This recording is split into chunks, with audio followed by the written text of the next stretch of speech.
présenter un producteur qui sont Mylène Lassard de la fromagerie du village de Lorrainville et un chef consultant qui s'appelle François Vallée, qui est originaire du sud de la France. Du sud-est de la France. Du sud de la France. La Côte d'Azur. La Côte d'Azur, un beau coin de pays. Et François, qu'est-ce que tu nous présentes comme recette? Alors aujourd'hui, je vais vous présenter une recette de fondue, et de fondue avec le cru du clocher. Pourquoi le cru du clocher? Parce que c'est un fromage au lait cru qui a beaucoup de propriétés au niveau organoleptique et qui est vraiment délicieux. Et on va l'accompagner avec de la bière au trèfle noir. Donc vraiment quelque chose de local, fondu, trèfle noir et des légumes qui sont des légumes locaux. Parfait. Ta méthode de transformation, comment tu vois c'est composé de quoi? Tu as des fromages, alors, des pommes de terre? Voilà. Au départ, je vais râper le fromage. Je mets un tout petit peu de fécule de maïs. Oui. Je vais mettre ma bière de trèfle noir et un tout petit peu de vache qui est un fromage qui vraiment va permettre de mettre du liant. C'est un lien. OK. Toi, Hélène, quand on parle de fromage au lait cru, oui. Moi, j'aimerais ça que tu m'en parles. Oui. C'est quoi la passion? Pourquoi?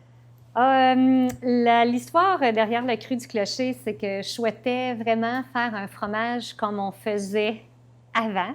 Donc, juste avoir la liste des ingrédients sur le cru du clocher. On voit que c'est très, très court. On met uniquement ce qui est nécessaire. Et je voulais faire un fromage qui goûte, même si c'est un cheddar et que les cheddars n'ont pas toujours une belle presse, parce que souvent les gens ont dit « Ah, c'est un cheddar, ça goûte à rien. Un cheddar, le cru du clocher, quand même, ça goûte quelque chose. » Ton lait vient de combien de producteurs? Moi, mon lait vient de 4 fermes qui sont des fermes voisines de chez moi. Donc, ferme l'Unique, qu'on connaît beaucoup pour leurs pommes de terre, mais qui ont un troupeau laitier. La ferme Clarital, la ferme des Ormeaux et la ferme Jacqueline Gauthier et Filles. Très bien. Là, ton fromage est vendu partout au Québec.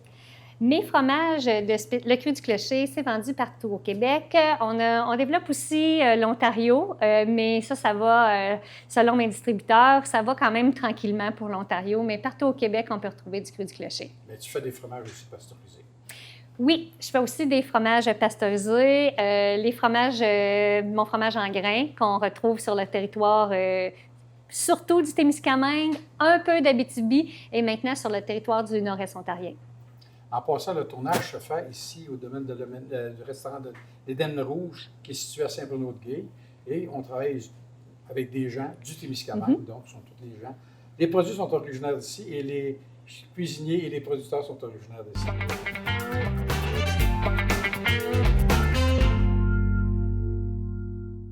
Les propriétés organoleptiques. Ça, c'est un mot qui vaut cher au Scrabble. Essayons de le décortiquer. D'un côté, en latin, on a organo, qui veut dire organe. Leptique, qui veut dire action de prendre. On peut essayer de le voir aussi d'une autre façon, de définir comme étant l'ensemble des caractéristiques de l'aliment physique et chimique qui sont perçus par nos organes et qui nous fait vivre une émotion, des émotions d'intensité variable. Donc, quand on dit qu'un aliment a toutes ses qualités organoleptiques, on veut dire qu'il est à son plein potentiel en termes de texture, de couleur, de saveur, d'odeur. Apprécier les qualités organoleptiques, c'est d'abord et avant tout vivre une expérience sensorielle. C'est de savourer les aliments pleinement. Faisons cet exercice ensemble. Avec une pomme. On peut voir la pomme, on peut voir la couleur, la taille, puis on peut voir simplement avec nos yeux qu'elle semble lisse. Puis en la prenant, on confirme par le toucher cette sensation-là. On peut la sentir, puis on va la goûter. Puis quand on va la goûter, ça va nous faire vivre des choses. Donc, d'y être attentif, c'est de savourer pleinement.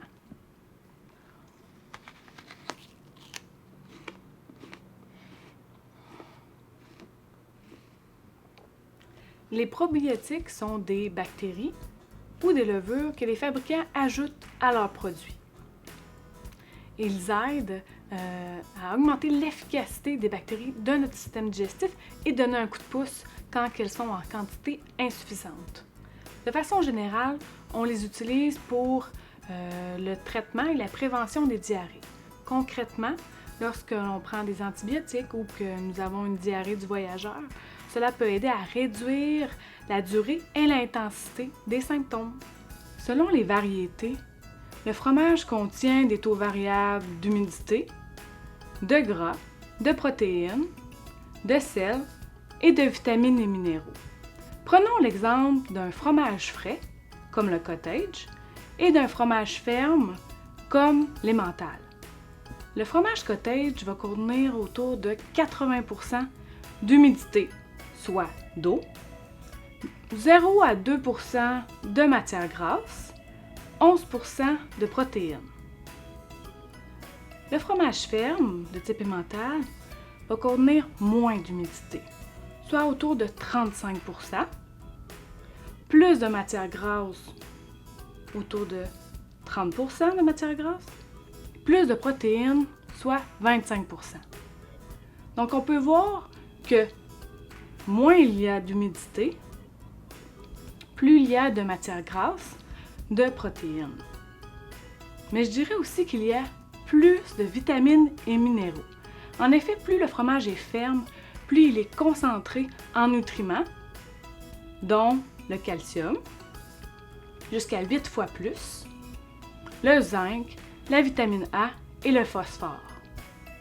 De plus, pour les intolérants au lactose, je suggère les fromages fermes parce qu'ils contiennent jusqu'à 40 fois moins de lactose, donc cela les rend plus digestibles pour vous. Une portion de fromage, c'est 2 doigts, soit la grosseur d'une efface.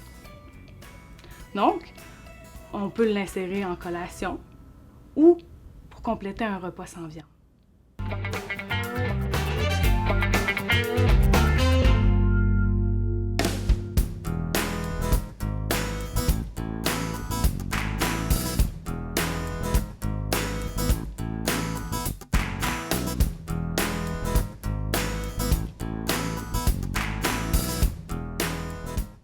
OK, François, tu vas nous expliquer comment on procède pour faire la recette?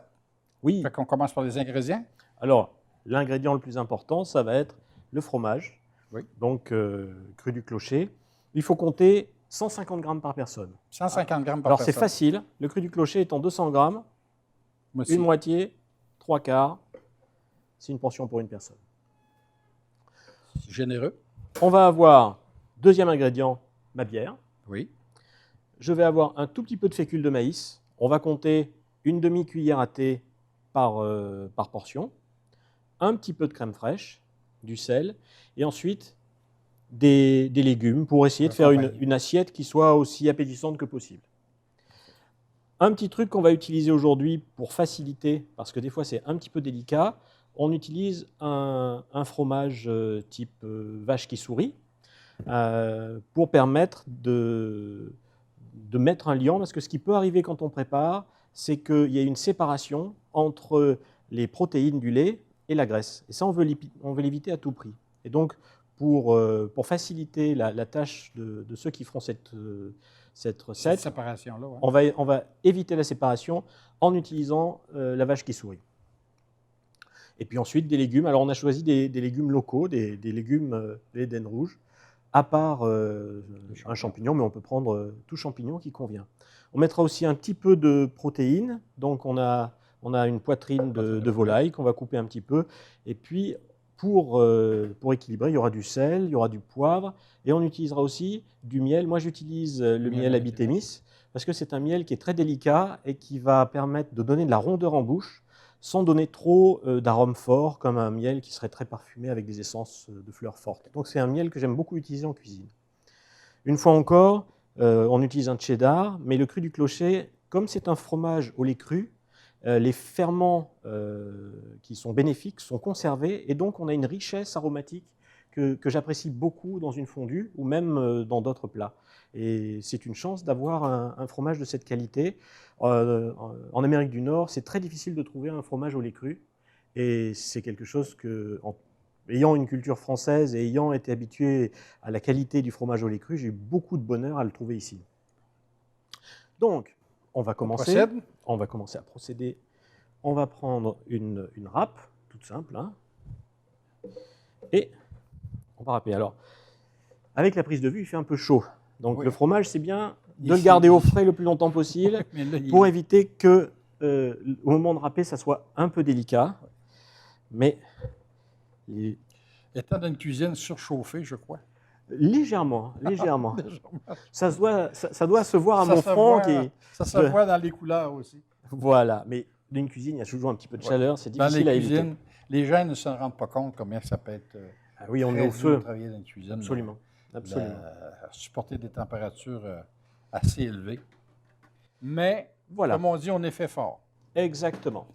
Donc, je vais mettre ça dans un craquelon. Là, j'ai choisi de faire une recette pour une personne. Après, on multiplie les ingrédients en fonction du nombre de personnes. Okay. Et en gros, ça va remplir mon craquelon. Je vais mettre la farine. Donc, comme je l'ai dit, c'est une demi-cuillère à thé. Vous voyez, c'est vraiment pas beaucoup. Oui. On multiplie par le nombre de personnes. Parfait. Je vais en rajouter un tout petit peu. Voilà. Et je vais mélanger, tout simplement. Alors, ce que j'aime bien faire, c'est rajouter un petit peu d'ail. Donc là encore, ce sont des proportions pour une seule personne. On va multiplier par le nombre de personnes. Et donc, moi, je compte une gousse d'ail pour 6 à 8 personnes. Mais ça dépend des goûts de chacun. On peut aimer plus l'ail. Voilà. Donc c'est à peu près la proportion que je vais utiliser pour une personne. Ce que je fais pour l'écraser, je vais l'écraser au couteau comme ceci. Ça m'évite d'avoir trop d'odeur d'ail sur les doigts. Voilà. Et je l'intègre tout simplement au poêlon.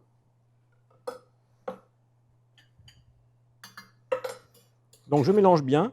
Je ne suis pas encore en train de cuire, hein, je me contente de mélanger comme ceci. Et maintenant, je vais la mettre au feu. Pour une personne, je compte voilà, un quart de tasse de bière. C'est de la trèfle noire, c'est la bière d'ici. Oui. Et je vais mélanger pour que ça prenne bien consistance. Voilà. Là, ça commence à fondre. Je vais rajouter du miel. Voilà. Donc là encore, une demi-cuillère à thé. Le miel va donner de la rondeur. Oui. Je prends du sel, un petit peu de crème. Voilà mon sel. Ma crème. Le sel. Voilà. Alors, ça chauffe très vite, là. Voilà, j'ai déjà fondu. De sel. Voilà, la pincée de sel. Alors après, on rectifie. Hein. Et si je me rends compte que ça coupe, que ça tranche, que j'ai une séparation entre l'huile. Okay. Là, tu rajoutes. Alors, c'est là que je vais utiliser mon petit fromage. De la vache qui rit. De la vache qui rit. Moi, j'appelle ça la vache qui sourit, comme ça, j'évite de mettre le nom de la marque, mais je crois que tout le monde a compris. Voilà. Et là, je vais éviter que les deux se séparent. Ça l'évite de la séparation. Voilà. Alors ça peut être intéressant aussi si on l'a laissé au frigo, parce qu'on voulait le préparer la veille, et qu'on se rend compte qu'au moment de chauffer, j'ai une séparation entre mon huile. Mais on pourrait peut-être le faire aussi avec un brie ou un camembert. Alors, c'est plus... il faut un fromage dont la structure en protéines soit quand même affermie. Donc, c'est quand même un fromage à pâte cuite qui est bien. Okay. Et le cheddar va aller très bien. En Europe, on pourrait mettre un gruyère suisse, un vacherin, faire des mélanges. Mais ici, le cru du clocher, c'est vraiment un exemple parfait. Et on voit, voilà, petit à petit, et je vais penser, voilà, on sent un petit peu l'ail qui vient. Et ce qui va être important, c'est que je remue beaucoup. Alors, si j'avais... Là, on l'a mis dans une poêle pour que vous voyez ce qui se passe. Oui. Et là, c'est très important parce que les protéines du fromage vont s'étirer quand je vais remuer comme ça. Et c'est ça qui va permettre d'avoir Voilà, cette La consistance-là, longévité dans le qui ensuite va me permettre de faire ma fondue et d'y tremper les ingrédients. Voilà, vous voyez, c'est vraiment simple. Oui, c'est c'est une simple. recette Oui, qu'on peut c'est faire simple. rapidement à la maison. Il faut un petit peu de coup de main, justement, pour arriver à cette consistance. Et ensuite, on va le mettre dans le craquelon, qui est là. Voilà, il m'attendait gentiment.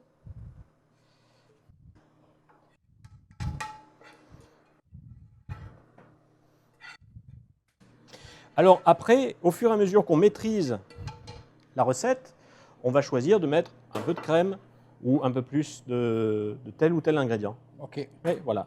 Je mets à la flamme et après, ça sera prêt à servir. Donc là, on a vraiment pris un craquelon pour un tout petit nombre de personnes, 1, 3 personnes, mais on peut avoir des craquelons beaucoup plus grands.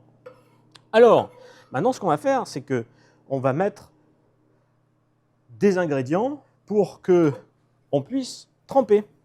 Alors, qu'est-ce qu'on a comme ingrédients ? On va avoir des pommes de terre. Donc, les pommes de terre, on va les faire cuire. 2 possibilités.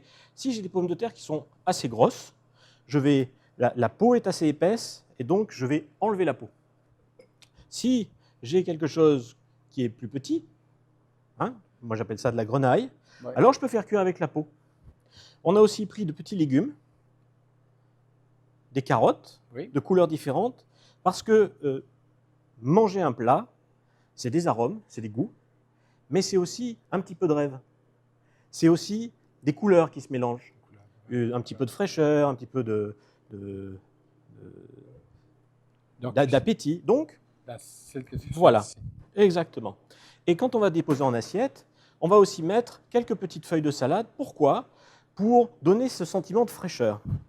Mais une fondue, ça se fait aussi avec des croûtons de pain qu'on va mettre trempés. Et donc, on va prendre nos petites fourchettes et on va tremper nos croûtons de pain. Comment je fais mon crouton de pain ? Pour faire le crouton de pain, chose très simple, et il faut que je retrouve mon ail. Voilà, l'ail était là. Frotte le pain avec Première étape, je vais frotter mon pain avec ma gousse la d'ail. gousse d'ail. Alors, on ne cherche pas à imbiber Non. le pain d'ail, mais juste donner un petit arôme. Petit arôme. On peut, dans le cas qui nous intéresse, le faire des 2 côtés, puisque le crouton ne va rien recevoir, va être découpé après la cuisson au four. Et on va mettre un peu d'huile. Alors, mon conseil pour mettre l'huile, c'est prendre la bouteille et, avec des mains très propres bien sûr, juste poser le pouce comme ceci et avoir un mince filet d'huile qui va couler. Et voilà, on met quelques gouttes comme ça. La cuisson va faire que les gouttes vont se répandre et ça va donner un croustillant. Un croustillant et un roussi qui vont augmenter le goût de l'ail et permettre de vraiment avoir ce croustillant, ce doux qui vont bien avec une fondue. On va aussi mettre quelques tranches de blanc de poulet. Alors, une idée à utiliser avec le blanc de poulet, donc on les coupe en tranches fines, comme ceci. Voilà. Et si vous voulez donner plus de goût à votre poulet, là encore, on va utiliser ce qu'on avait utilisé précédemment. Un tout petit peu de miel, mais à peine. Sur le Et poulet. ça, juste, vous voyez, j'en mets une Tu vas goutte. le frotter avec ton poulet avec du miel. Voilà. Et juste, je vais le frotter. Qu'est-ce que ça va me permettre de faire ? D'avoir un poulet qui va roussir et développer des arômes. Ça, c'est aussi vrai avec un steak, c'est aussi vrai avec d'autres viandes. C'est comme ici. Voilà. Exactement. Et c'est ça qui va me donner, une fois cuit, cet aspect un petit peu roux qui donne l'arôme au moment de la cuisson. Tu ferais sortir les sucres de la viande en même temps. Exactement. Alors, quand on veut avoir l'air plus scientifique ou faire bon effet dans une discussion, c'est un nom, ça s'appelle la réaction de Maillard. Et le fait de rajouter du sucre augmente cette réaction qui donne tout l'arôme. On va aussi préparer champignons qu'on va couper. Alors ça, c'est un champignon assez gros, je le coupe en 4. Et ensuite, je fais des lamelles, tout simplement. Voilà.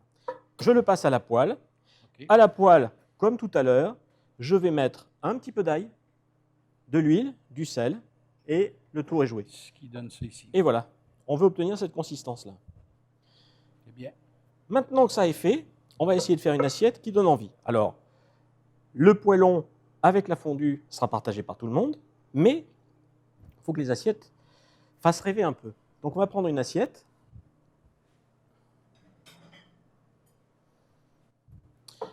On va prendre nos petits légumes cuits à la vapeur. Là, on ferait un montage dans l'assiette. Voilà, exactement. Alors moi, j'aime bien Les laisser couleurs. la petite partie de la carotte parce que c'est dans notre inconscient, la carotte, il y a les fans. Ouais. Et j'aime beaucoup les carottes que j'ai trouvées ici parce que c'est des carottes qui ont toutes les couleurs de l'arc-en-ciel. J'aime beaucoup ça. T'aimes les couleurs de la France.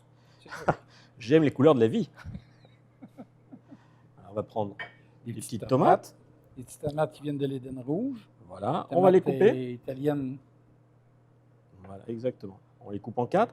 Moi, j'aime beaucoup les tomates cerises parce que ça décore, c'est rapide à découper. Et puis, C'est très sucré. c'est très sucré. Et dans le Témiscamingue, elle pousse bien parce Oui. que c'est une croissance très rapide. Donc, c'est possible de trouver des tomates plutôt en saison que les grosses tomates. Et on essaie de trouver des couleurs de tomates un petit peu complémentaires. Alors, je vais prendre Tranche de salade. une tranche de salade, comme ceci.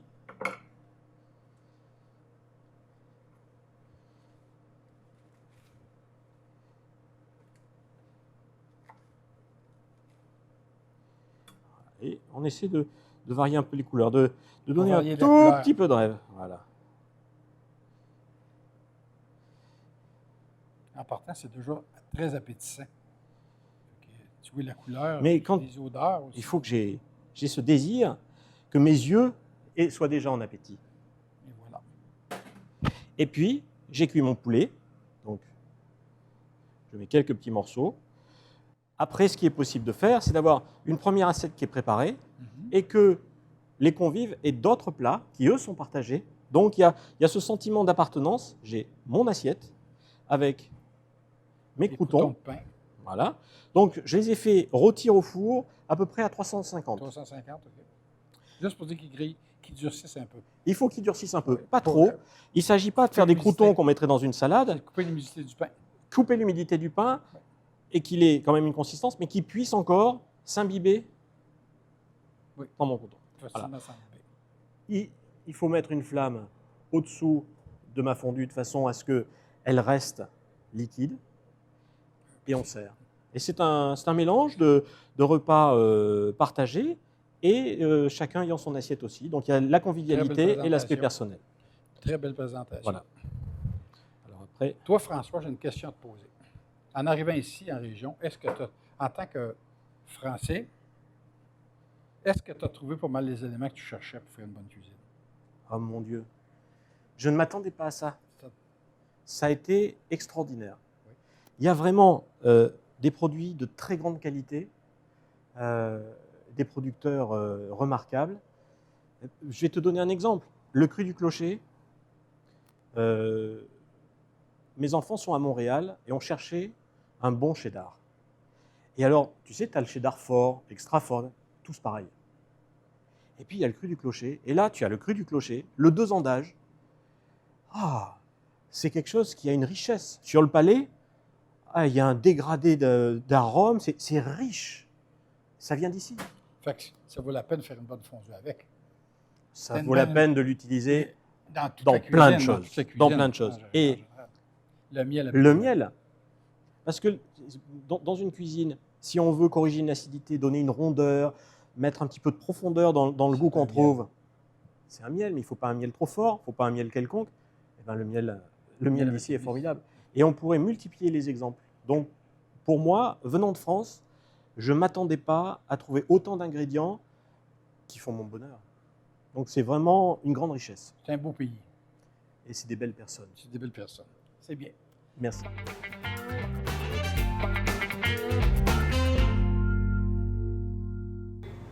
Hélène, j'aimerais ça que tu nous parles de la conservation des fromages. Oui, c'est une belle question. En fait, des fois, les gens pensent que les fromages de lait cru se conservent moins bien que les autres fromages. Ça n'a strictement rien à voir. Un fromage, là, ça se perd jamais. S'il y a quelque chose qui a poussé sur le fromage qu'on aime moins, on peut simplement l'enlever. Si on pense qu'on ne va pas manger ce fromage-là, on peut le congeler. C'est sûr que quand on va dégeler ce fromage, probablement qu'il il va y avoir un changement dans la texture. Alors là, ils sont parfaits pour être cuisinés dans ce temps-là. Tous les fromages en général, les pâtes molles, Les pâtes molles, elles, elles sont plus humides. Donc, la flore, tout va plus vite dans les pâtes molles. Souvent, une pâte molle, on va sentir quand elle est plus bonne. C'est-à-dire qu'il va y avoir une espèce d'odeur ammoniaque. On va l'avoir au goût aussi. Fait que ça, c'est pas intéressant à manger. Les pâtes molles, il faut vraiment faire un peu plus attention et les congeler si on pense que ça fait des excellentes sauces. Là. Ça va bien d'une soupe aussi, les fromages? Ben moi, je trouve que oui. Ça va, oui, pas juste une soupe à vraiment. l'oignon, là. Pas juste une On peut soupe à rajouter ça dans l'oignon. une soupe. Quand il y a des tomates, je trouve que fromage et tomates, c'est un super beau mariage. Ça s'accompagne vraiment bien, pas juste sur les bruschettas, vraiment soupe et fromage. Ton fromage à fleur d'ail Oui. sur un pain à l'ail. Sur un pain à l'ail. Moi, j'adore le cuisiner fleur d'ail avec les pommes de terre. Des fois, à travers les années, parce que ça fait quand même un certain temps que je l'ai fait, je trouve que le cru du clocher, ça se marie souvent très bien avec tout ce qui est oignon. Mais le fleur d'ail avec un gratin de pommes de terre, moi, je trouve ça extraordinaire. Mais là, ça, c'est mes coups de cœur ou c'est des choses, des fois, que j'ai découvert avec le temps. Mais le fleur d'ail, gratin de pommes de terre, c'est un peu moins... C'est un plat un peu plus hivernal, peut-être, un gratin de pommes de terre, mais c'est super bon. On l'a dit tout à l'heure, au tout début, que tes fromages étaient présents, on dirait, à peu près dans tous les marchés québécois. Oui. Et même de l'Ontario, une partie des marchés de l'Ontario. Oui. Et on a avec Slow Food International, on a demandé une certification pour une appellation qui va être protégée, qu'on appelle, nous autres, l'Arche du goût. L'Arche du goût, oui. Qui est comme on dit, encore en contrôle au niveau international. On attend des nouvelles. Oui, le dossier est déposé, on attend. Oui. Si ce projet-là se réalise, ça va être peut-être une manière de protéger ce qu'on leur fait en fromage au lait cru au niveau canadien. Oui. Parce qu'ils sont en train de disparaître à cause des... Comme des fois les gens me disent ça, mais vous avez encore le droit de commencer à faire des fromages à lait cru. Puis là, je dis, j'ai des maudites bonnes épaules. Mais c'est vraiment, il y a beaucoup de pression. Beaucoup de fromageries artisanales qui travaillaient, qui faisaient des fromages à lait cru, maintenant font thermiser, pasteuriser, et même fromage, mais c'est quoi l'avantage de consommer des fromages au lait cru? Les avantages, du corps. J'en vois comme sur deux. Il y a vraiment le goût. Les fromages au lait cru ne sont pas plus forts, mais l'étendue des saveurs est plus... C'est plus grand, c'est immense. Donc, pour la saveur, je pense qu'on ne peut pas se priver de ces goûts-là. Et l'autre chose, je pense que je vais dire que pour tout notre organisme, on a accès à des micro-organismes, à des bactéries que la pasteurisation n'a pas tuées. Et là-dedans, il y en a une méchante bonne gang de ces micro-organismes-là. Il y en a des très, très bons. Puis on s'en prive avec la pasteurisation. Donc, les fromages au lait cru, écoute, c'est sûr que j'y crois, là. Je continue en faire malgré tout. Et donc, c'est ça, c'est présent. Et on achète des capsules de yogourt, on parle de probiotiques et toute la patente, alors qu'on ne peut pas... Tu l'as directement dans ta nourriture. On l'a, et qui était présent dans l'environnement. Si je peux me permettre, oui. Dans ces fromages bio ces choses-là, il y a un ferment. Dans du lait cru, il y en a des dizaines. Ouais. C'est la même chose pour le miel. Dans du miel, les abeilles ont une douzaine de ferments que de génération en génération, elles mettent précieusement dans le miel. Industriel. Et le miel qui n'est pas pasteurisé, c'est un miel très riche. Et notre organisme a besoin de ça pour la richesse de la flore intestinale. On a montré que la santé humaine est liée à la diversité de la flore intestinale. Donc c'est les médicaments du futur. Il ne faut pas les perdre. Et en plus, c'est délicieux. Ouais. En plus, on peut dire que l'Abitibi-Témiscamingue a une pharmacie avec les produits qu'on a. Ah oui, exactement. Exactement. Fait que merci beaucoup. Merci. Puis à la prochaine.